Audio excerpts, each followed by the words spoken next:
Գնալ Տեր մեր Հիսուս Քրիստոս ամեն Հայր մեր որ հերկինս ես Սուրբ Եղեցի անուն քո Եղեցե արքայություն քո Եղեցին գամ քո որպես հերկինս եւ հերկրի Ասած մեր հանապազորդ դուր մեզ այսօր եւ թող մեզ սպարդիս մեր որպես եւ մեկ թողունք մերոց պարտապանած եւ մի տանիրս մեզի փորձություն այլ փրկյազ մեզի չարե Զիքոյ արքայություն եւ զորություն եւ փառք հավիտյանս ամեն իմաստություն հոր Հիսուս դուր մեզ իմաստություն բարին խորհել խոսել եւ գործել քո առաջ ամեն ժամ եւ չար խորհուրդներից խոսքերից ու գործերից փրկիր մեզ եւ ողորմիր քո արարածներին եւ ինձ բազմամեղիս Քրիստոս հարյավի մեռելոց նստեք սիրելիներս Բարի եկեք, թող Տեր օրհնի բոլորիս իր խաղաղության, սիրո մեջ պահի։ Մեր կյանքի բոլոր հանգրվանների մեջ ինչ որ լինի, նեղություններ, դժվարություններ, երբ որ մենք հանդիպում ենք, երբեմն մեզ թվում է, թե դա Աստծո պատիժն է, Աստված է մեզ պատժում, բայց իրականում մոռանում ենք, որ մեր մեղքերի պատճառով պարզապես Աստված իր օրհնությունը մեզանից վերցրել է։ Եվ այսօրվա նյութը, որ պիտի շարունակենք առաջին գլուխը Հռոմեացի նամակով խոսել, Աստծո բարկության մասին է, թե Աստված ինչու է բարկանում մարդկանց վրա, ինչն է պատճառը եւ ինչու Աստված մարդկանց թողում, որովհետեւ մարդիկ իրենք են, որ Աստծուն նախ փոխում են աշխարհի հետ, ոչ թե հրաժարվում են, այլ փոխում են Աստծուն իմանալով հանդերձ ամեն ինչ, դրա պատճառով Աստված մարդուն մենակ է թողում իր մեղքերի հետ։ Այսօր մենք շարունակելու ենք Հռոմեացիների նամակը 18-ից 25 համարները պիտի սերտենք, տեսնենք թե Պողոս արաքեֆ որ խոսեց այն ամենի մասին, ինչ որ կար, գովաբանեց, բացատրեց, հիմա բարի լուրը փոխանցում, միանգամից կտրուկ անցում են, որ Աստծո բարկությունը պիտի հասնի մարդկանց վրա, տեսնենք թե ինչ Աստծո բարկությունը, ինչպես մարդը պիտի ճանաչի այդ ամենը։ Այսօրվա 18-րդ համարը Արդարև Աստծո բարկությունը երկնքից հայտնվելու է մարդկանց ամբողջ անհավատության ու անիրավության վրա, քանի որ նրանք ճշմարտությունը անիրավությամբ են բռնած պահում։ Ինչ ասել է Աստծո բարկություն։ Աստված բարկանում է, չի բարկանում։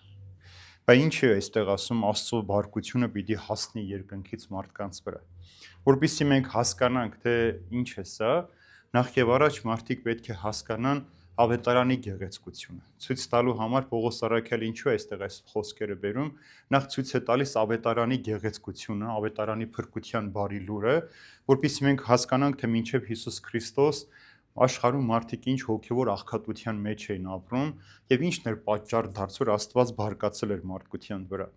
Ուրեմն հոգևոր աղքատությունը, երբ որ մարդը նախ եւ առաջ հեռանում է, տեսեք, ասում է ամբողջ իրենց անհավատության ու անիրավություն, անհավատն ու անիրավություն այս վիճակն է, որ բերում։ Հիսուս երբ որ մտավ տաճար ինչ արեց, բարկացավ, չէ՞ որ վերցրեց ճիպոտը, բոլորին դուրս հանեց եւ տեսա, որ Աստծո տունը, որ աղոթքի տուն էր կոչված, աղոթքի տուն պիտի ներ, մարդիկ այնտեղ պիտի գային Աստծո հետ զրուցելու, մարդիկ շուկայի են վերածել, նույնիսկ կենթանիներ էին բերել այնտեղ արք ու վաճառք են անում, դրամափոխություն են անում, Տերը բարկացավ, ասաց, որ չի կարելի այսպես։ Հիմա նույն ձևով էլ մարդիկ, տեսեք, համարի վերջին տող ասում են մարդիկ ճշմարտությունը անիրավության բռնած էին պահում, այսինքն ճշմարտությունը սպանել են իմանալով հանդերձ։ Ուրեմն այստեղ նաև պետք է հասկանանք, որ Աստծո բարկությունը որոշակի ժամանակի հատվածի համար չի 100 տարի առաջ բարկացել էր, հիմա չպիտի բարկանա, կամ որոշակի անհատների, ժողովուրդների, պետությունների, չէ։ Աստծո բարկությունը, երբ որ մարդը արդեն առաջին անգամ մեղք գործեց, մեղքը ճաշակեց, իմացավ, թե մեղքի կյանքը որն է,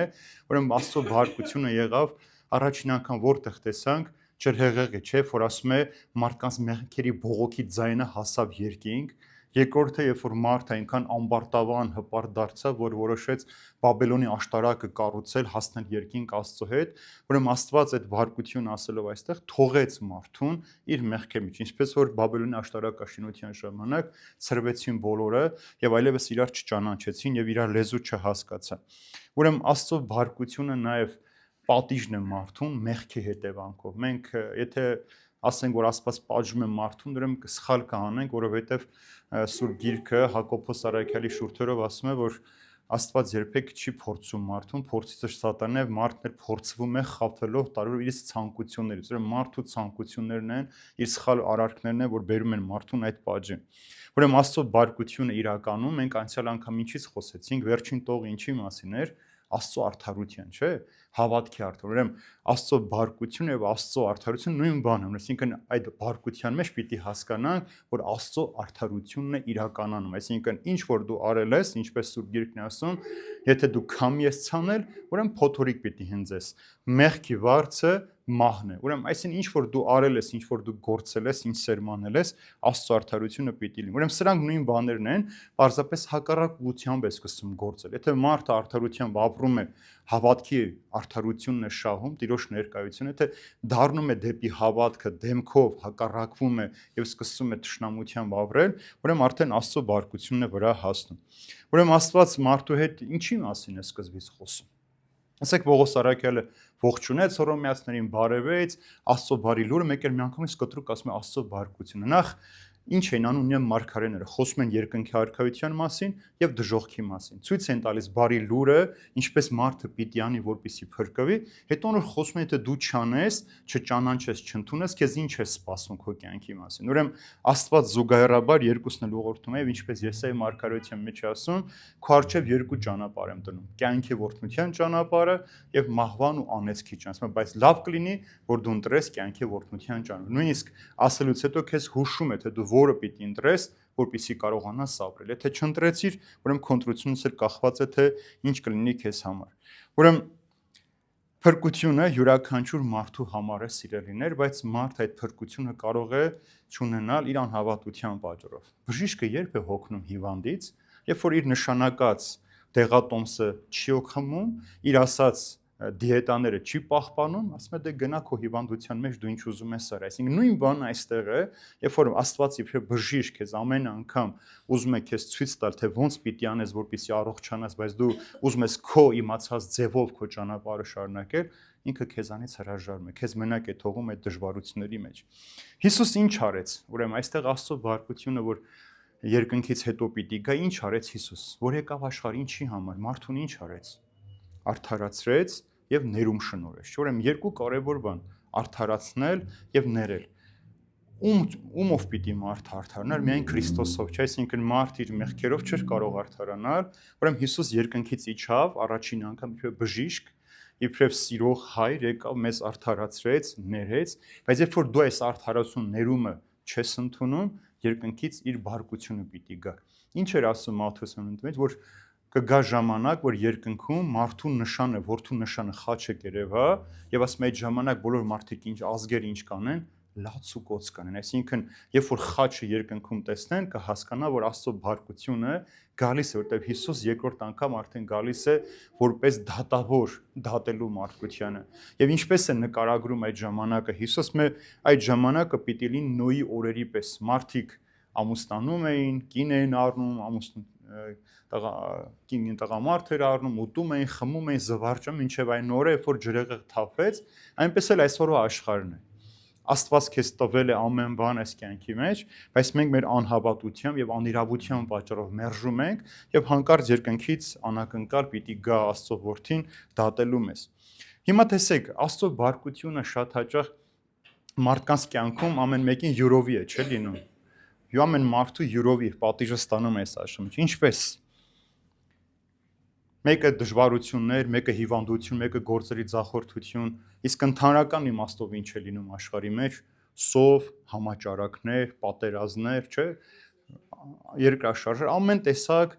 բնական երևույթներ եւ անբնական երբ որ լինում են, ինչի համար է սա։ Այսինքն ամեն մարդ իր հանրատական դժվարություն, նեղություն ունի, բարկությունը Տիրոջ ստանալու եւ ամբողջական աշխարհի մեջ տեղ ունեցող։ Օրինակ, երբ որ համաճարակը COVID-ը սկսվեց, ինչ է, Աստված գիտեր թե չգիտեր։ Գիտեր, չէ՞, թույլ տվեց ամբողջ մարդկությունը,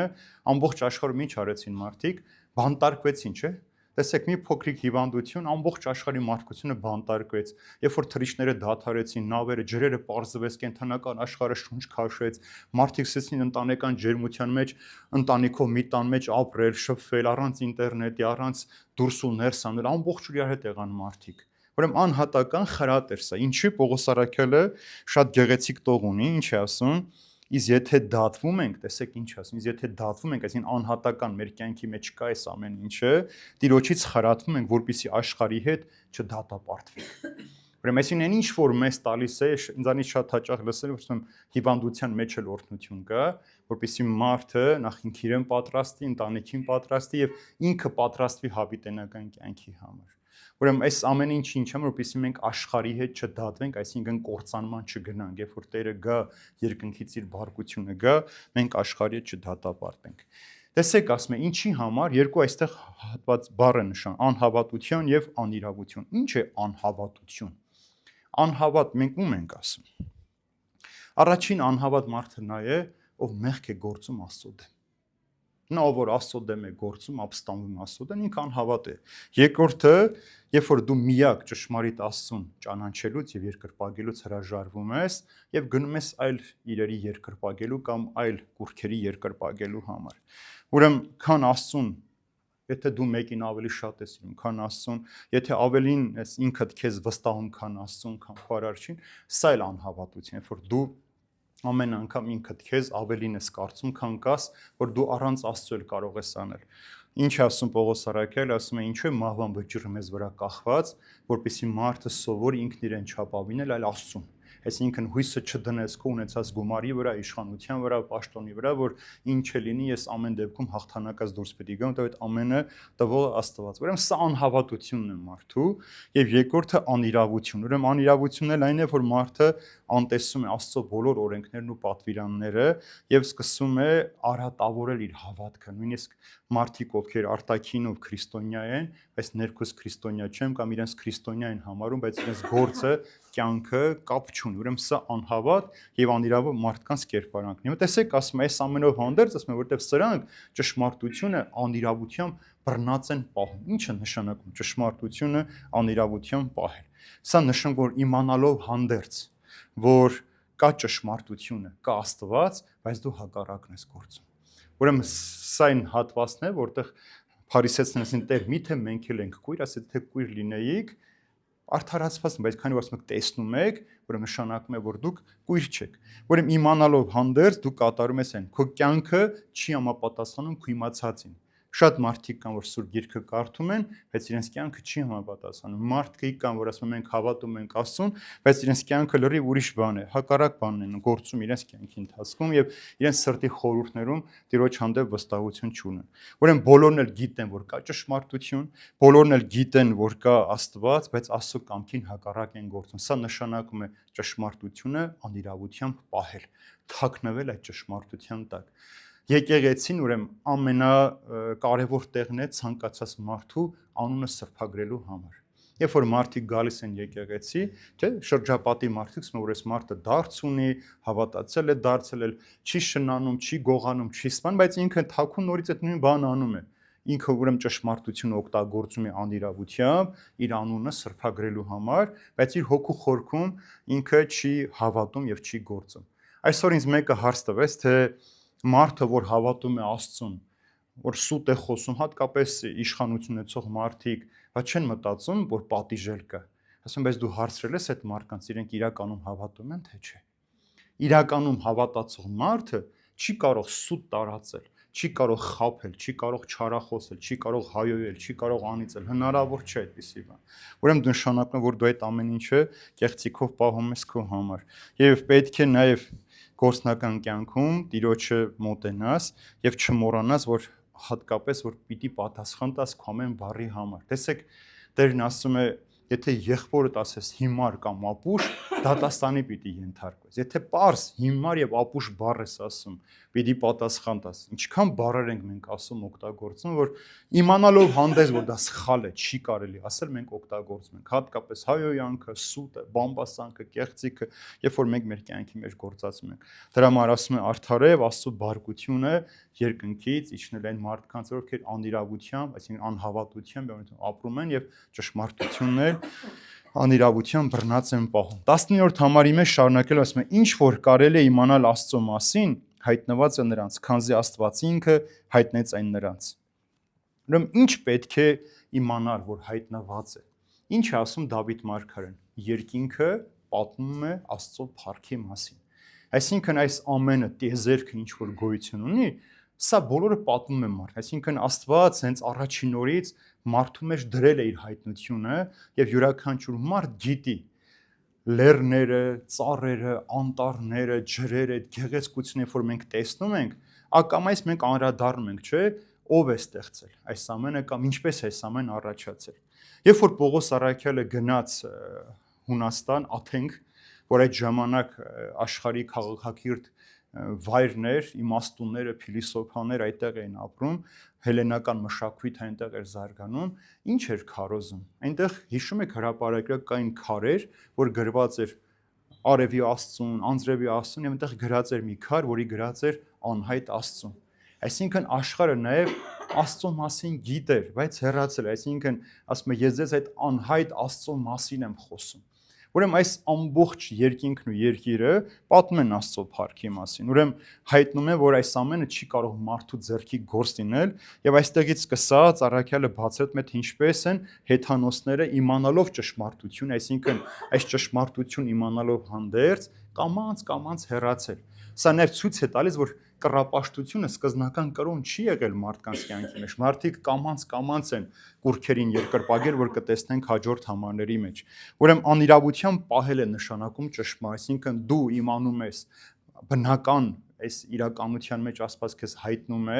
երևույթները, չէ, արև ինչպես է ծագում, ինչպես է մայր մտնում, ինչպես է երկրագունդը պտտվում արևի շուրջ, ինչպես ենք մենք քնում, արթնանում, ինչպես է մեր մարմինը, մեր օրգանիզմը ձևավորված, ինչպես են այս ամենը կառավարվում, բայց մարդիկ այս ճշմարտությունը թողել են, գնացել են այլ բաների հետևից։ Դրա համար ասում է ով է այստեղ այս ամենը ստեղծել, հայտնում է Աստված, որ ինքն է ստեղծել այդ ամեն ինչը։ Ուրեմն մարդը պետք է այս ամենը կարողանա պարզապես տեսնել։ Եվ ինչ է սա, այս մարդիկ ճշմարտությունը, տեսեք, բառը ինչ ասում, փոխանակեցին,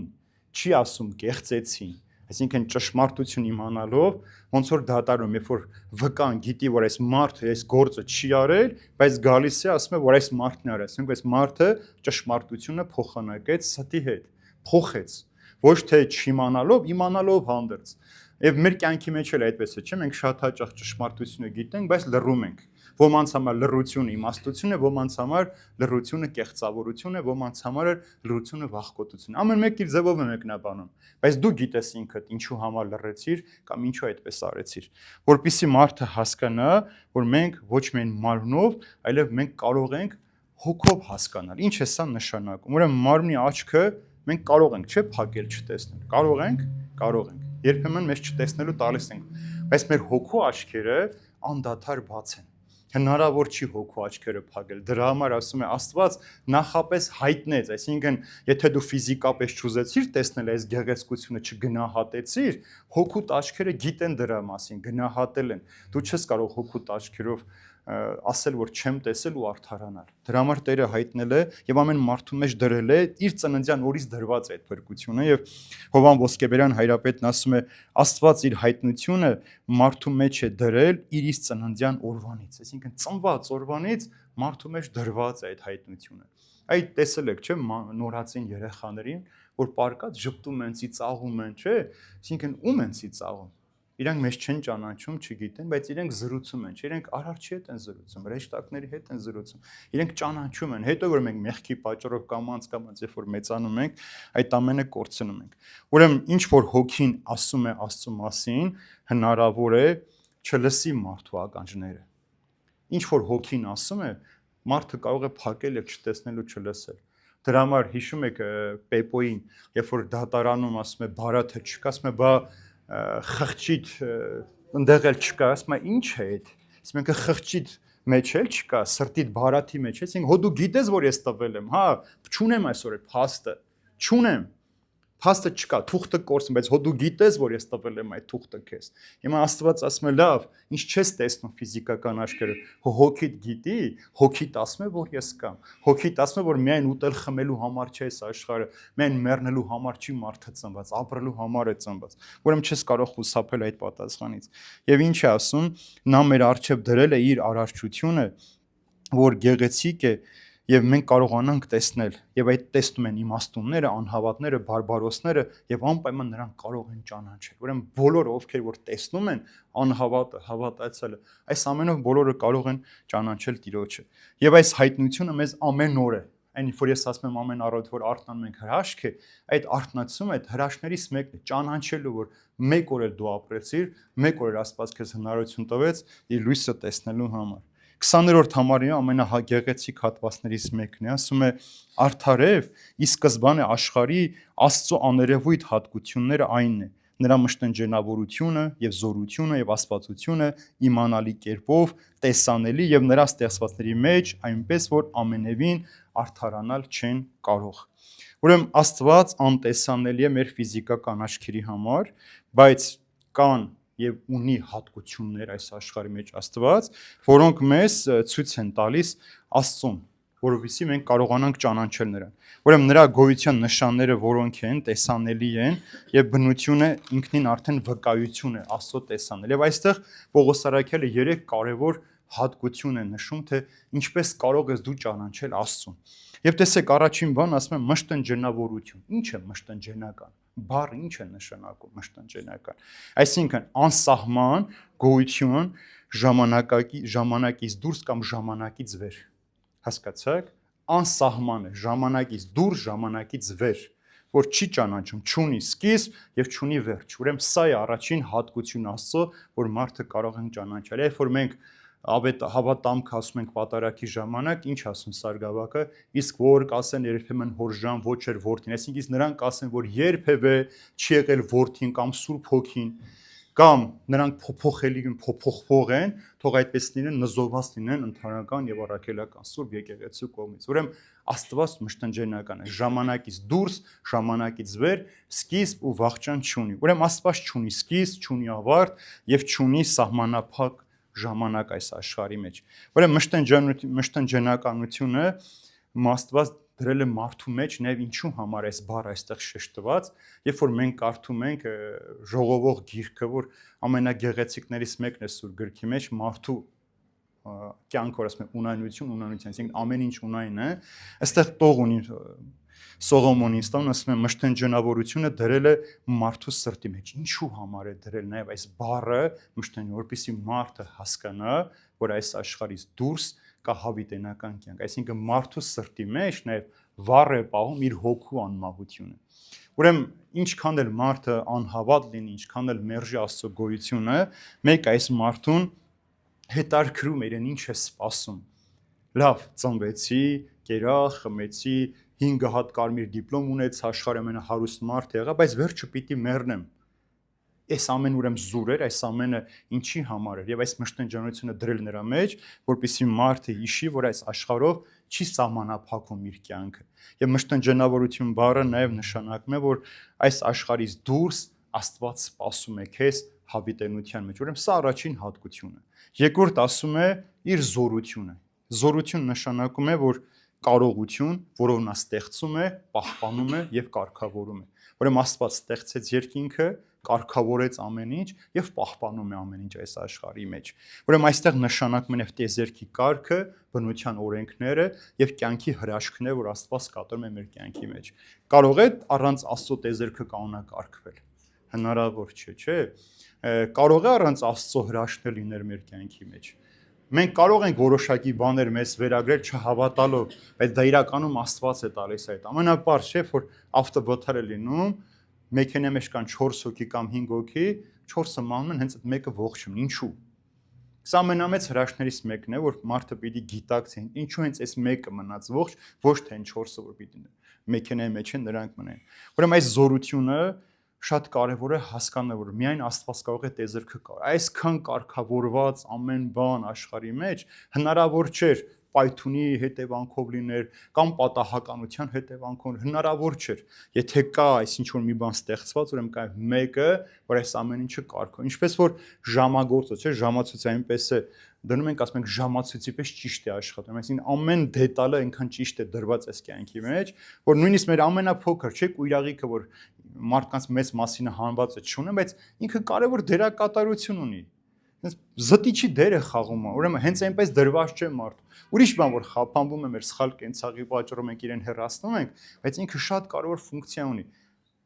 Դրված աղիքի վրա որ գա այդ կույր աղիքը մաքրի նյութը, թույնը մաքրի, որ մարդը առողջ մնա։ Եվ տեսեք ինչքան հետաքրքիր է, կամ ասում է իմ երիկամները քննեցիր Դավիթ մար, այսինքն երիկամները, այսինքն նույնիսկ այն ամենախուլ տեղերից դու ծանոթ ես, գիտես ինչ եմ կյանքի մեջ կատարվում։ Դրա համար այս զորությունը նրա համար է, որպեսզի մարդը բնությունը ճանաչելով, վկայությունը, բնության վկայությունը տեսնելով Աստծո օրենքներն ու հրաշքները ճանաչի։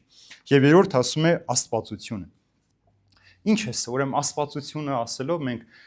փորձում ենք հասկանալ, թե ինչպիսին է նա, այսինքն Աստված ինչպիսին է, ինչ տեսք ունի, ինչ է խոսում մեզ, ինչ է փոխանցում մեզ, ինչ է նրա բնությունը, բնույթը եւ ինչն է տարբերում Աստծուն իր ստեղծած արարածից, այնքան Աստծո եւ մարդու տարբերությունները որոնք են։ Հիմա Աստված մարդուն ինչպես ստեղծեց, իր պատկերով ու նմանությամբ։ Ուրեմն մենք հիմա Աստծո պատկերն ունենք, բայց նմանությունը չունենք, չէ՞։ Նմանությունը սրբությունն է, որպեսզի մենք հասնենք այդ սրբությանը, մենք մի կյանք պիտի ապրենք, փորձել ճանաչել Աստծուն, ինչպիսին է նա, իր բնույթը եւ ինչպես է ինքը մեզանից տարբերվում, որ մենք մոտենանք իրեն։ Եվ ամեն ինչից առաջ նաև Աստծոս մեզ ինչ է անում,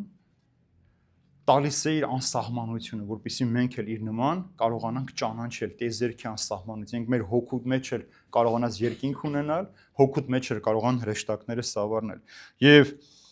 նաև աստվածությունը նաև որ շեշտում է Աստծո ամենազորությունը, ամենագիտությունը, ամենու նրա ներկայությունը, սրբությունը, սերը եւ արդարությունը։ Տեսեք, ամենուրեք լինելը, սեր ունենալ, արդար լինել, ամենամաքուրը լինել, այսինքն նույնը քեզ է պահանջում, որ ես կարողանաս քո կյանքի մեջ վերցնել եւ բարել։ Սրանք բոլորը միասին, ուրեմն կազմում են Աստծո էությունը։ Սա է, որ ասում է այս ամեն ինչից առաջ, աշխարհի ստեղծման առաջ Աստված հայտնեց իր մշտենջանավորությունը, զորությունը եւ աստվածությունը։ Այս երեք հատկանիշները կոչվում են նաեւ բնական հայտնություն։ Բնական հայտնություն է, որ մարդուն տրվում է, մինչև դու հասունանաս, Սուրբ Գիրքը կարդաս, աղոթքի ճանապարհով հասնես, սրանք արդեն բնական վկայություն են։ Այսինքն Աստված իր մասին վկայություն է տվել ստեղծագործության միջոցով, որով մարդը կարող է ինչ անել։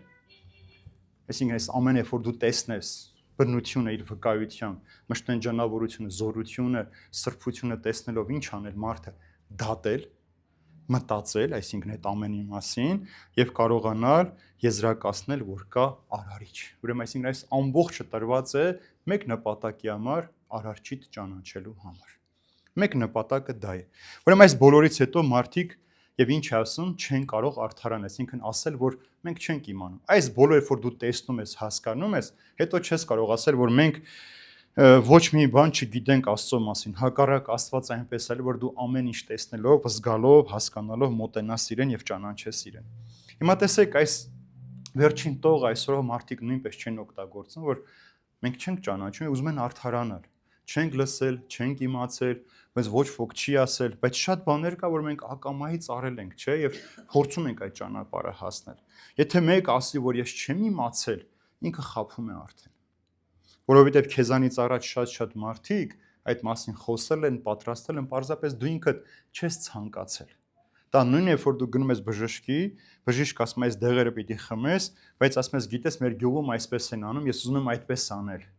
Նշանակում է դու չես ուզում վերցնել այն ինչ որ քեզ առաջարկում է, կամ մարդիկ նույնն է, որ այսօր դպրոց չեն գնում եւ հետո որ ավարտում են, ասում են դե գրել կարդալ չգիտեինք, չենք իմացել, բայց դու շատ բան գիտես առանց գրել կարդալ իմանալու։ Դու շատ բան ես հետարկում իմանում ես, այսօր մանավանդ հեռուստացույցը, հեռախոսը, համացածը քեզ առին շատ բաներ առանց գրել կարդալ իմանալու, լսել ու իմանալ։ Բայց երբ որ գալիս է խոսքը քո հոգու փրկությանը, մարդիկ ասում են, որ մենք չենք իմացել, բայց ոչ ոք չի ասել։ Դրա համար ասում է, նախ պատասխան եք տալու եւ չեք կարող արդարանալ։ Նույնիսկ դրա համար պիտի պատասխան տաս, որ քո ժամանակը օգտագործել ես, վատնել ես այլ բաների համար, քան քո հոգու փրկության եւ Աստված ճանաչողության համար։ 21-րդ համարը, որովհետև ճանաչեցին Աստծուն, բայց իբրև Աստված չփառավորեցին կամ գոհություն չմատուցեցին նրան, այլ իրենց մտածումների մեջ նանրացան եւ նրանց սրտերը անմտության խավարեցին։ Տեսեք, ասում է արդեն շարունակությունը ցույց է տալիս, որ ճանաչեցին Աստծուն, բայց իբրև Աստված չփառավորեցին։ ճանաչեցին, գիտեն մարդիկ։ Ինչ է սա։ Այստեղ Պողոս Արաքյալը մեզ բերում են հանգրվանի, որ արդեն ասացի, որ կռապաշտությունը, տարբեր կուրքեր պաշտելը դա առաջին կրոնը չի եղել աշխարհի մեջ, այլ կամանց է դա դարձել։ Գիտեք ոնց են արձանները կառուցվել։ Գիտեք, մի մեծահարուստ մարդ է լինում, որ իր 14 տարեկան տղան մահանում է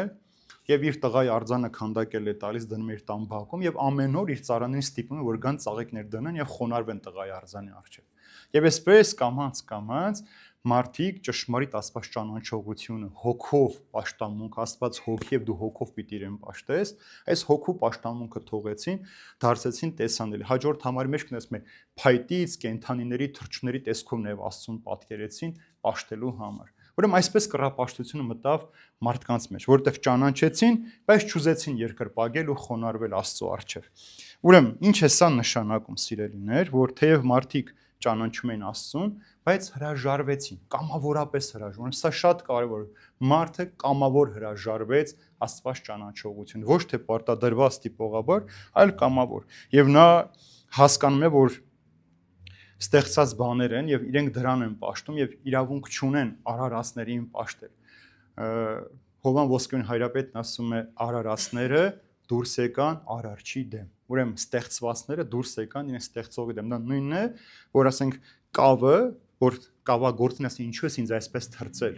Ուրեմն Աստված քեզ այդպեսին է ստեղծել, իրեն ճանաչել են երկրպագելու համար, բայց մարդը ընտրեց Աստծուն ճանաչելով, տեսեք, ասում է, ոչ թե չիմանալով, այլ ճանաչելով հանդերձ։ Հիմա երբ որ մենք հետ վերադառնանք Քրիստոսին, Երուսաղեմում փարիսեցիները, որ օրենսգետներն էին, Սուրբ Գիրք ամենալավ գիտեին, մեկնիչներն էին, բոլոր մարգարեությունները վկայեցին, որ Քրիստոս էր ինձ առջև կանգնած, բայց ինչ ասես Կայափան, լավ է մեկ մարդ մեռնի, քան մենք այս ժողովրդին կորցնենք։ Այսինքն լավ է մենք սրան սպանենք, քան մենք մեր պաշտոնները կորցնենք։ Այսինքն իմանալով, որ իրենց առջև կանգնած է Աստծո որդին Մեսիան, ում որ սպասում էին, սպանեցին եւ ուզեցին, որ իրենց իշխանությունը մնա։ Եվ Հիսուս առակի մեջ որ պատմում է, ասում է մարդ այգի տնկեց չէ, գնաց օտար երկիր, հետո իր ծառաներն ուղարկեց, հերթով սպանեցին, ասում է, հետո ասեց ուղարկեմ ին որդուն, գուցե սրանից ամանչեն, եւ երբ որ որդին մոտեցավ, ասացին եկեք սպանենք սա ժառանգը եւ ժառանգին։ Ուրեմն իմանալով հանդերձ մարդիկ հրաժարվեցին Աստծուն ճանաչելուց։ Եվ ինչ էր սա նշանակում, որ մարդկանց միտքը մթագնել էր, սիրելին է։ Նրանց սրտերը կարծրացրել էին, գիտակցությունը խավարել էր եւ մարդիկ նախընտրում էին մերժել, քանի որ այդպես կարող էին իրենց ուզածը անել։ Ուրեմն սա էլ շատ կարևոր բան է, որ մարդիկ իրենց ուզածը անելու համար են երբեմն հրաժարվում։ Ես տարիներ առաջ մի երիտասարդի հանդիպեցի, ով սատանայա պաշտեր, երբ որ հարցրեցի, ասենք ինչու է սատանային պաշտում, քեզ ինչ պիտի տա այդ ամենը,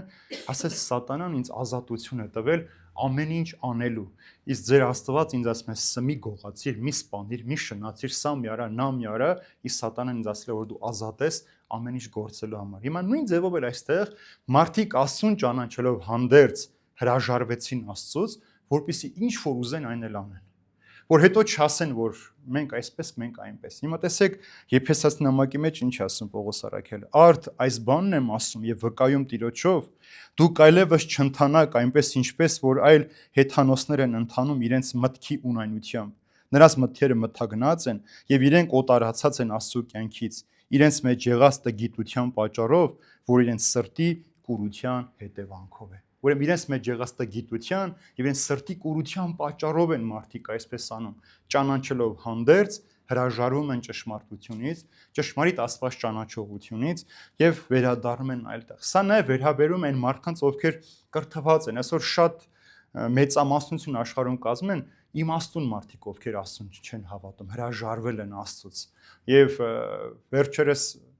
վերջերս տարիներ առաջ մի մարդ դրել էր 1000 իմ կրթված գիտնականներ, գրողներ, բանաստեղծներ, փիլիսոփաներ կազմել էր ցանկ, թե 1000 հոգուց քանիսն են Աստծուն հավատում եւ 234-ն էին Աստծուն հավատացել 1000-ից։ Ուրեմն տեսեք, այս են մարդիկ եւ շատ այդպիսի գրողներ կան, օրինակ Վոլտերը, ֆրանսիացի նշանավոր գրողը, իր ամբողջ կյանքը նվիրել է Աստծո դեմ պայքարելու։ Աստծուն մարդկանց կյանքից հանելու։ Մաքսը, Էնգելսը, այսինքն այս բոլոր այս մարդիկ փորձել են մարդկանց մեջից Աստծուն հանել, որպեսզի ճշմարիտ Աստված ճանաչողություն մարդկանց մեջ չլինի։ 22-րդ համարը իրենք իրենց իմաստունների տեղ էին դնում, բայց հիմարացան։ Մտածեք, իրենք իրենց իմաստուն էին համարում այս մարդիկ, բայց հիմարացան։ Ինչ է սա։ Ուրեմն երկու բառ կա, որ մարդուն տանում է կործանման, որոնք են, որ մարդը իրեն այդպես նախ բերում է հպարտության։ Առաջինը դա ինքնահավանությունն է, եւ երկրորդ ինքնավստահությունն է։ Այն մարդիկ, ովքեր ինքնահավան են, ինքնավստահ են, այս մարդիկ են, որ իմաստուն են կարծում իրենց, բայց ավելի հիմարության մեջ են հայտնվում։ Եվ սա չարիք է մարդկանց համար, նրանք սկսեցին վստահել իրենց գիտելիքներն ու բանականությանը եւ մերժեցին Աստված ճանաչողության։ Օրինակ, շատ գրողների համար երբեք նրանք սուրբ գիրք չեն կարդացել, բայց երբ որ կարդում ես դասականները, օրինակ Դոստոևսկին, Վիկտոր Հյուգո, իրենց ամբողջ գրությունները, պատմավեպերը, այդ վեպերը ամբողջը սուրբ գրքի վրա է հիմնված, սուրբ գրքի մեջբերումներով են արված։ Սրա հետ զուգահեռ սա էլ կա, բայց այս մարդիկ ովքեր ինքնահավան են ու ինքնավստահ են, սա չարիք դարձ, որտեղ իրենց գիտելիքն ու բանականությունը ավելի կարևոր էր, քան Աստծո խոսքը իրենց կյանքի մեջ։ Այ Հիտլերը երբ որ եկավ իշխանության գլուխ, ասում է իր համար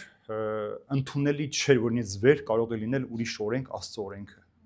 Իրան համար ընդունելի չէր, որ Աստծո օրենքը իրենից ավելի վեր է։ Եվ դրամանից սկսքանդել եկեղեցիները, արգելեց Աստվածաշնչի հրատարակում։ Մենք այս մասին չենք լսում որևէտեղ, մենք գիտենք Հիտլեր եւ համաշխարհային պատերազմ։ Բայց առաջին բանը, որ նա արել է, փակել է բոլոր եկեղեցիները եւ արգելել է Գերմանիայի տարածքում Աստվածաշնչի հրատարակությունը։ Արգելել է բոլոր սրբապատկերը, խաչերը եկեղեցուց դուրս անել, սվաստիկաներն է բերել դրել եկեղեցու մեջ եւ ասում է եկեղեցում քարոզիրանք ունեն միայն ռեյխի ներկայացուցիչներ, եկեղեցին չպիներ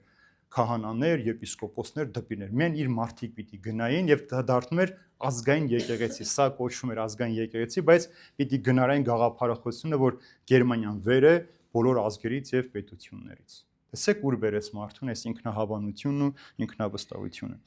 Մարդը, երբ որ ինքնահավան ու ինքնավստահ, ինքը կարծում է,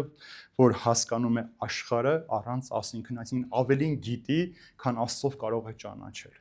Ինքը ավելին կարող է, քան Աստված իրեն կարող է ցույց տալ։ Մարդ իրեն դրեց Աստծո փոխարեն, որոշելով որն է ճշմարիտը, որն է սուտը, ինչպես որ Սատանան Եվային ասաց, դուք աստվածներ կդառնաք եւ կտարբերվեք սուտը եւ ճիշտը, լավն ու վատը։ Հիմա մարդը առանց Աստծո փորձեց հասնել այստեղ, առանց Աստծո ինքը դառնալ Աստված, եւ այս ամենը բերեց հպարտության, ամբարտավան կեցվածքի մարդուն, որը կործանեց մարդուն։ Եվ վերջում ասում են դրանք հիմարներ դարձան կամ հիմարացան։ Հիմա տեսեք, այս մարդիկ, որ իմաստուններ էին, ամեն ինչ գիտեին, հանկարծ իրենք հիմար դարձան։ Սա ինչ է նշանակում, որ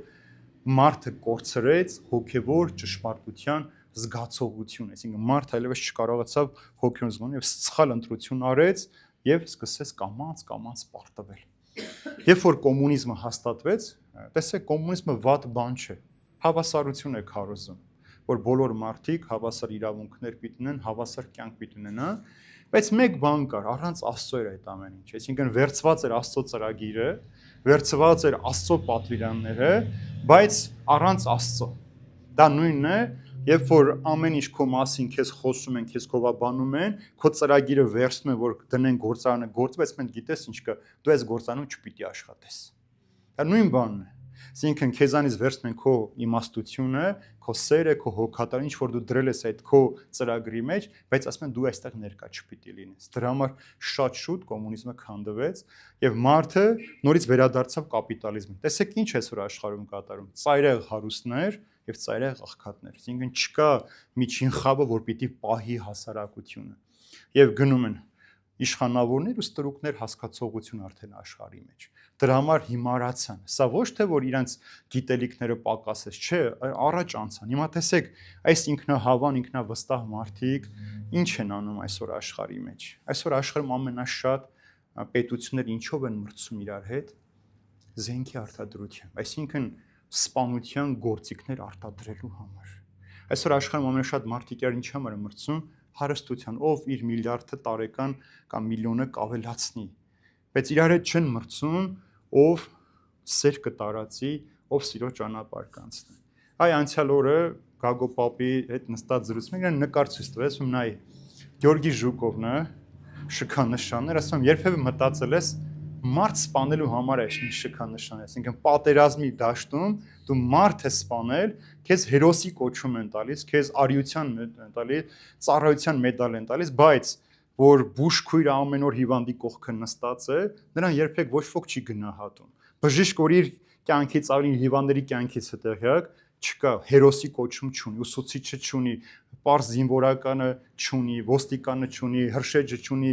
հոգևորականը չունի, հերոսի կոչում չի տրվում այդ մարդկանց։ Մենք կեղծ պատվոգրեր գրում են, որ մենք գնահատում ենք ձեր աշխատանքը, բայց շքաները զարդարում են մարդ սպանելու համար։ Այո,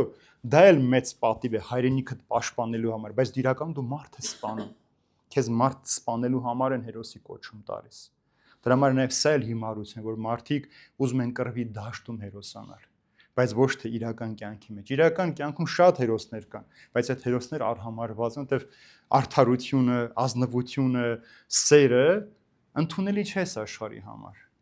Եթե մեկը կաշառ չի վերցնում, դու հետամնաց ես, դու վախկոտ ես, ինքը չի գնահատվում այդ մարդու ազնվությունը։ Եթե մեկը չի հայոյում կամ իր կնոջը չի դավաճանում, ուրեմն ինքը հարիվ է աշխարհի մեջ։ Ուրեմն ինքը լավ մարդ չի, ուժեղ տղա չի, որ կարող անել։ Սա է աշխարհի գնահատանքից է, դրա համար ասում է իրենց ինքնահավանության մեջ, իրենց իմաստության մեջ հիմարացան եւ ինչպես Մարգարյանը ասում, հավասարվեցին անասուններին։ 23-րդ համարը եւ անեղսն Աստված Աստծո փառքը փոխեցին այն նմանեցնելով մարդու եղծանելի պատկերի եւ թրջունների եւ չորքոտանների եւ սողունների։ Ուրեմն անեղծ Աստծո, այսինքն մաքրամաքուր անբասիր Աստծո փառքը փոխանակեցին մարդկային պատկերներով արձանների, թրջունների, կենդանների, սողունների տեսքով Աստծուն պաշտելու համար։ Այստեղ շատ կարևոր է, որ տեսեք նորից այդ բառը փոխեցին։ Այս փոքրիկ հատվածի մեջ 3 անգամ ասում է փոխեցին։ Ոչ թե չիմացան, անհասկան, այլ իմանալով հանդերձ փոխեցին, այսինքն նշանակում այս մարդը իր գործը կատարել է կամավոր եւ մարդը կամավոր փոխեց ճշմարտություն այլ բանով եւ Աստծուն երկրորդ փոխարեն մարդիկ սկսեցին երկրպագել կուրքերին մարդու դեմքով, կենթանու դեմքով, թրջունի դեմքով եւ սարդերի կամ մյուս միջատների դեմքով։ Ուրեմն աշխարհի մարդիկ իրենք իմաստուն էին կարծում, այսինքն այս իմա որ հիմարացան, տեսեք, իմաստուններով հպարտացան, հիմա անգան ավելի մեծ մեղքի մեջ։ Քրիստոսի ավետարանը որ տխմարություն էր իրենց համար, ներողություն ես բարձ համար, իրենք ձեռակերտ արարածներ ստեղծեցին պաշտել։ Այսինքն Քրիստոսի ավետարանը համարում են, որ անպետք է, արժանի չէ կարդալ, բայց ուրիշ բաներ են կարդում, ուրիշ բաներով են զբաղված, չէ՞։ Եվ սա արդեն նշանակում է դավաճանություն Աստծուն։ Եվ այսօր այդ կուրքերը կարող են լինել ինչպիսին, ոչ միայն արդեն քարի տեսքով, փայտի տեսքով, երկաթի տեսքով, ինչպիսին կարող է այդպիսի կռապաշտություն լինել, փողի, իշխանության, հպարտության, եսասիրության, սրանք էլ նույնպես կուրքեր են այսօր աշխարհի մեջ։ Այսօր ամենամեծ կուրքը դրամն է աշխարհի մեջ, սիրելիներ։ Մարդիկ բոլոր այսօրվա պատերազմները դրամի համար է։ Նյութի համար է բոլոր պատերազմները։ Մարդկանց եսի պաշտամունք կա այսօր աշխարհի մեջ։ Սատանան ինչ է ասում, քեզ ամեն ինչ կարելի է, ինչպես ուզում ես արա, ինչպես ուզում ես ապրիր, քեզ ոչ ոք իրավունք չունի ասելու, դու միակն ես, դու ճիշտն ես, սա է սովորեցնում այսօր աշխարհը։ Տերը ասում է դու միայնակ չես կարող ապրել, դու պիտի սիրես քո նմանին, քո նմանի հետ պիտի ապրես, քո նմանին հոգ պիտի տանես, բանտում էի, հիվանդ էի, մերկ էի, քաղցած էի, ծառավ, այսինքն սա է Տերը սովորեցնում, աշխարհը մարդուն եսասեր է սովորեցնում։ Դրա համար այսօր նույնիսկ տան մեջ երեխաները ծնողի արածը չեն գնահատում։ Միշտ դժգոհ են արածից ու հանկարծ իրենց ցանկությունը մի անգամ չկատարես, քո բոլոր արածները ջուրը պիտի ընկնի։ Այս սա է դարձել կռապաշտություն այսօր աշխարհի մեջ եւ տեսեք ինչ անում, երբ որ մարդը հպարտանում է, հաջորդ քայլը որտեղ են գնում, կեղծ պաշտամունքի մեջ, այսինքն մարդիկ կեղծ պաշտամունք ունեն, կեղծավորության մեջ են ապրում, այսինքն իրենց համար արդեն դառնում է կարևորը արտաքինը, ոչ ներքին մարդը։ Մոռանալով, որ այս արտաքին մարդը պիտի անհետանա, իսկ ներքին մարդը պիտի ամեն օր զորանա եւ Քրիստոսով ճանաչվի։ 24-րդ համարը դրա համար ըստ իրենց սրտերի ցանկության Աստված նրանց մատնեց պղծության, որ անարգեն իրենց մարմինները իրենց մեջ։ Ինչպես պիտի վարվեր Աստված այս անաստված մարդկանց հետ, ինչ պիտի աներ, այսինքն այս ամբողջ մարդկությունը տեսեք ստեղծեց մարդուն, դրեց դրախտի մեջ, մարդը դրախտը չգնահատեց, դուրս եկավ դրախտից, նորից սրբության կյանքը չապրեց, կամաց Տիրոջից այնքան հեռացավ, որ մեղքի աղաղակը երկինք հասավ, հիմա ինչ պիտի աներ այս մարդկանց Աստված։ Նա հրաժարվեց այդ մարդկանցից, չէ՞։ Հրաժարվեց, տեսեք նորից ասում եմ, դրա համար ըստ իրենց սրտերի ցանկության Աստված նրանց մատնեց պղծություն, ուրեմն մատնեց այստեղ ոչ թե Աստված գցեց այդ մարդկանց այդ պղծության մեջ, այլ հրաժարվեց, այդ մարդկանցից հրաժարվեց, եւ այստեղ ինչ է ասում Սաղմոսած գրքի մեջ, որ շատ կարևոր համար է, ասում է անազգամն ասաց իր սրտում, թե չկա Աստված։ Եվ սկսեցին, ասում է, ապականվեցին ու պղծեցին իրենց անօրենության մեջ եւ չկա մեկը, որ բարություն գործի։ Ուրեմն ասաց անազգամ իր սրտում Աստված չկա։ Հիմա տեսեք, երբ որ մեկը ասում է Աստված չկա, նշանակում է ինքը ինչ ուզի կարող է անել, այսինքն ինքը որևէ պատասխանատվություն այլևս չի կրում։ Ինքը ազատ է իր բոլոր գործերի մեջ։ Մարդիկ սրա համար են ուզում Աստծուն սպանել։ 20-րդ դարը, գիտեք, Աստվածսպանության դար է հռչակված, որովհետև ամբողջ աշխարհում, հատկապես կոմունիզմի ժամանակաշրջանը, փորձեցին Աստծուն սպանել, ոչնչացնել։ 21-րդ դարը Աստվածուրացության դար է արդեն, որովհետև արդեն բացահայտ է դրված աշխարհի մեջ, կամ ուրանում ես, կամ պիտի մնաս։ Հայտնության գրքի մեջ ասում է Սատանան աշխարհի վախճանից առաջ հրապարակը պիտի լցնի գինով ու ձեթով։ Ուրեմն բոլոր մեկնիչները ասում են, որ ձեթը մեր ամենօրյա ուտելիքներն են, որը կամաց Սատանան պիտի թանկացնի։ Կամաց մեր կյանքը թանկանում է, չէ՞։ Երեք այդ որ սա 100 դրամ էր, հիմա արդեն 300, վաղը չգիտենք ինչքան։ Երկրորդ ասում է գինին, այսինքն մեղքն է, այլասերությունը պիտի տարածվի, մարդիկ մեղքով պիտի լցվեն եւ ինչ պիտի անի մարդը։ Մի հատվածը մեղքի մեջ, մի մարդը սովի մեջ, որպեսզի գնան իր մոտ, ասեն մեզ ուտելիք տուր, մեզ զվարճանք տուր, եւ Սատանան ինչ պիտի առաջարկի, հոգիներդ վաճառեք ինձ, եւ 666 այդ նշանը, որ ասում է Սուրբ գրքի մեջ, եւ Գրիգոր Տաթևացի մեկնում ասում է 666-ը բացվում է, ուրանում եմ կամորապես Աստված որդուն, այսինքն նա որ կամավոր կուրանա Աստծո որդուն Հիսուս Քրիստոսին, ինքը դառնում է Սատանայի ծառա։ Ուրեմն տեսեք, մարդ ասեց Աստված չկա, եւ Աստված հրաժարվեց այդ մարդուց, այլևս թողեց իր օրհնությունը։ Ուրեմն Աստված նրանց թողեց մենակ թողեց ինչի համար, որպեսզի մարդիկ մնան իրենց մեղքերի մեջ։ Նրանք իրենց հույսը կտրեցին եւ ագահությամբ անznատուր եղան անառակության եւ ամեն տեսակ իղծ գործերի։ Սա Եփեսացին նամակից, ուրեմն մարդը իր հույսը կտրեց Աստծուց։ Մենք ինչ ենք ասում պատարագի ժամանակ, սա է կյանքը, հարության հույսը, մեղքերի քավություն ու թողություն։ Այսինքն մարդ, ով որ Քրիստոսով հույս չունի, մաքրվելու, սրբվելու, արդարանալու, կյանքը նորոգելու, այս մարդ իր ամբողջ կյանքը դնում է անառակության մեջ։ Անառակությունը ոչ միայն սեռական սանձարձակ կյանքն է, այլև անառակություն Աստծոց հրաժարումն է, Աստծուն մերժում։ Եվ տեսեք հաջորդ համար տողի մեջ ինչ ասում է, Աստված նրանց մատնեց պղծության, որ անարգեն իրենց մարմինները իրենց մեջ։ Ինչ է սա նշանակում անարգեն իրենց մարմինները իրենց մեջ։ Ցանկացած մարդու մեջ բնական ցանկություն կա, արուն էգը հարաբերություն ունենալ։ Օրինակ տեսեք, կենդանիները ընդհանրապես մեկ անգամ են հարաբերվում տարվա մեջ, ոչ, ասենք ճագարը ամիսը մեկ անգամ ինքը կարող է ծննդաբերել, բայց մեկ անգամ հարաբերվում են ու վերջացավ, մնացած ամիսները հանգիստ են։ Մարդը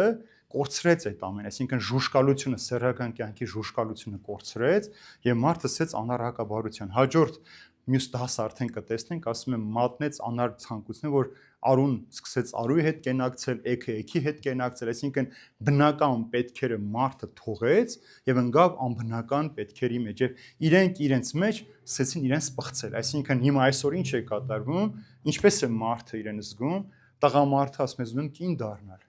կինը ուզում է տղամարդ դառնալ։ Այսօր տեսնում ես նաեւ կան ձեզ օրինակ բերեմ Կանադան սլիներ, որ ամենաշատ տարածված ախտային տեղը, որ դպրոցի ավարտական ցանկություններից մեկը ուզում է սեռափոխ լինել, աղջիկ ուզում է տղա դառնալ եւ ծնողները պիտի կատարեն այս ցանկությունները։ Գնան վիրահատության միջոցով տղամարդը կին դառնալ, կինը տղամարդ դառնալ, կամ կանացի հագնվել, կանացի շարժուձևներ, կամ կինը փորձի տղամարդու կերպարով ապրել, տղամարդու հագու կապով, սանրվածքով, կեցվածքով, այսինքն այս ընկան անբնական պետքերի մեջ։ Իրենք իրենց մարմնի մեջ սկսեցին իրենք իրենց պղծել։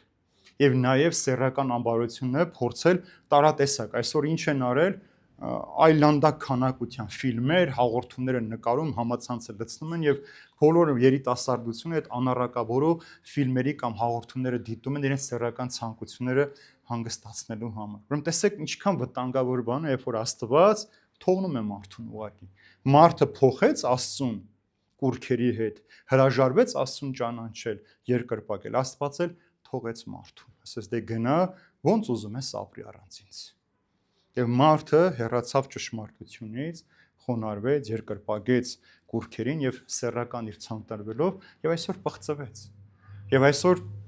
նույնիսկ մայրաքաղաքներ կան։ Իսրայելը, որ ավետյաց երկիրն է, որ մարդիկ գնում են Երուսաղեմ, բայց նույն այդ Իսրայելի մայրաքաղաք Թել Ավիվը միասեռականների համաշխարհային մայրաքաղաքն է։ Բոլոր միասեռականներ հավաքում են այդ քաղաքի մեջ։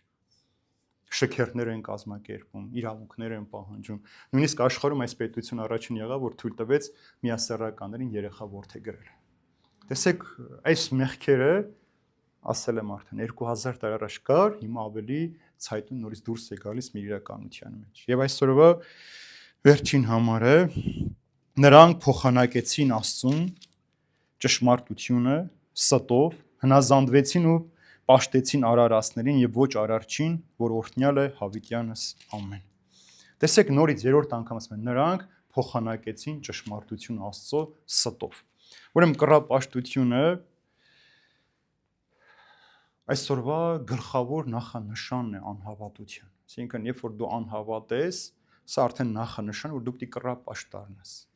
Ցավոք սրտի այսօր մարդիկ նույնիսկ երիտասարդ դպրոցական երեխաների մեջ, որ շատ հաճախ տեսնում եմ, խոսում եմ,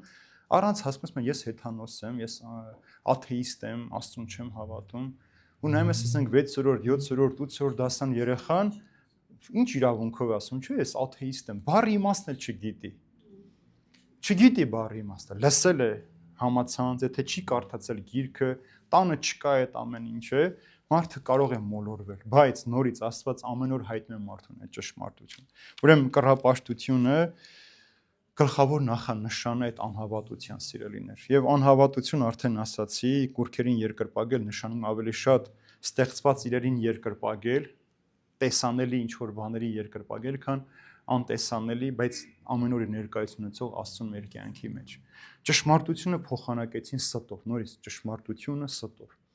Ուրեմն այսօր էլ աշխարհի մեջ, հատկապես այսօր այս արհեստական բանականությունը, որ ստեղծեցին, դրեցին մարդու կյանքի մեջ, նույնիսկ մեր ձայնը կարող են վերցնել, քո ձայնով ցանկացած մարդու զանգել, խոսել եւ հետո գան քեզ ձերբակալել, շատ վտանգավոր բան դարձեցին աշխարհի մեջ, որ նույնիսկ այսեք այս գիտությունը, որ ստեղծել ինչ որ բարիքի համար, որ քո բոլոր հարցերի միանգամից պատասխանի, բայց մարդը նորից օգտագործում է չարի համար։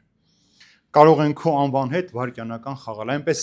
բնական ձայնագրություն պատրաստել քեզ համար, որ դու քեզ տեսնեն հարբած վիճակում, մարդ սպանելուց եւ քան քեզ ձերբակալեն։ Ուրեմն ճշմարտությունը նորից ստով։ Եվ շատ հաճախ այսօր դպրոցական երեխաները իրենց դասերը սովորում են դրանով։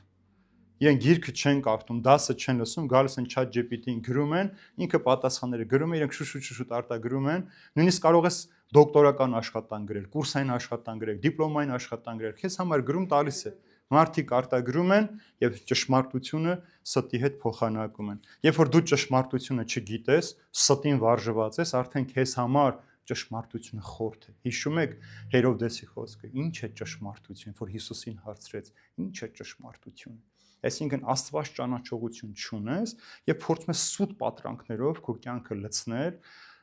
կամ մարդիկ չէ, որ խաչ չեն կրում, իրենց երեխաներին արգելում են խաչ կրել, բայց ասենք նույն իրենց երեխայի սենյակում այսօր ֆուտբոլային, կինոյի, երգի աստղերի պատկերները փակցված է, կամ իրենց շապիկները այդ մարդկանց շապիկներով, սանրվածքը, դաջվածները այդ մարդկանց տեսքով, նույն կռապաշտությունն է մեր կյանքի մեջ սիրելիներս։ Ուրեմն մարդը չի մնում դատարկ, երբ որ հրաժարվում ես ճշմարտությունից, ինչ պիտի լինի, դրա փոտեղը գալիս է լցվում է ստով։ Երբ որ մարդը ինքը դատարկ է Աստծո, այ մկրտության ավազանը, որի մեջ մարդը ծնվում է,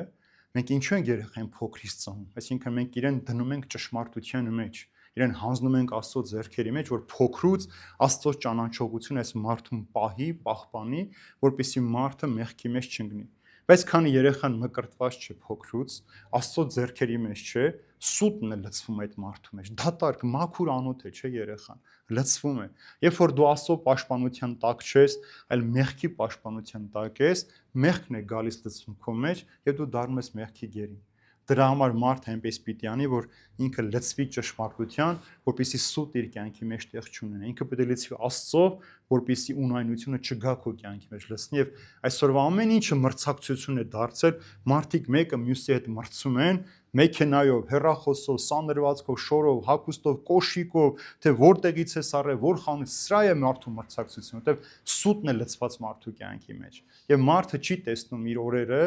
չի հասկանում իր կյանքը, թե կարևոր է որ դու այդ սիրո հարաբերությամբ ինչպես պիտի ապրես քո նմանը եւ Աստծո հարաբերության մեջ։ Եվ խնդիրը միայն սխալ հավատը չէ, այստեղ այլև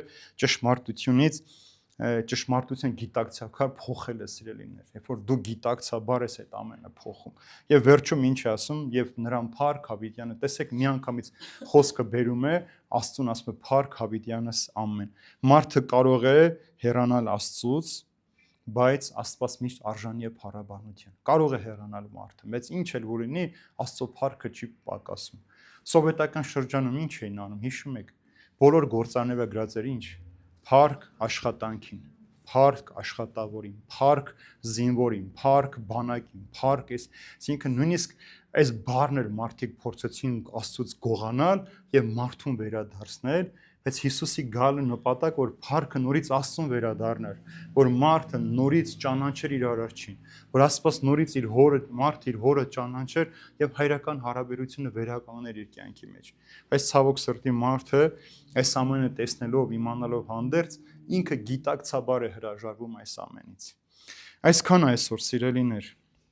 ինչ ենք մենք տեսնում, որ Աստծո բարկությունը մենք տեսեք սկսեցինք այնտեղից եւ հետո թվարկեց թե Աստծո բարկությունը երբ պիտի գա, երբ որ մարդիկ գիտակցաբար ճշմարտությունը ստով փոխեն, Աստված ճանաչողությունը մարդապաշտությամբ փոխանակեն, սերը ատելությամբ, խոնարհությունը ամբարտավանությամբ, հեզությունը հպարտությամբ, աշխատանքը ծուլությամբ, չափավորությունը ագահությամբ փոխանակելով մարդը պիտի բերի իր կյանքի մեջ ստեղծի այն ինչ որ այսօր աշխարհի մեջ կատարվում է, բայց թե անձնապես, թե ընդհանրական ինչ որ այսօր մեր կյանքի մեջ կատարվում է, մեկ է ինչ որ Պողոս Առաքյալը ասեց, որպեսզի մենք աշխարհի հետ չդատվենք, այսինքն երբ որ մեր ժամը գա, որ մենք պիտի Տիրոջը ներկայանանք, ոչ թե գնանք մեր դատավճիռը ստանանք, թե մեզ ինչ պատիժ է սպասում, այլ գնանք տեսնենք այն թուղթը, որի գրված է արդարացված ես եւ ներված ես, մտիր իմ ուրախության մեջ, որովհետև իմ կյանքը ես քեզ համար եմ զոհաբերել։ Թող այդ արդարացումներումը միշտ մեզ ուղեկից լինի սիրելիներ, որ մենք աշնորհակալ չլինենք Տիրոջ առջև, որպեսզի Քրիստոսի բերած այդ արդարացումներումը չկորցնենք, այլ կարողանանք, ինչպես Աստված ստեղծում է, պահում ու պահպանում է, այնպես էլ մենք մեր փրկությունը կարողանանք պահել ու պահպանել եւ ուրախությամբ մտնել Տիրոջ ներկայության մեջ։ Աստված պահապան բոլորիս, շնորհակալություն։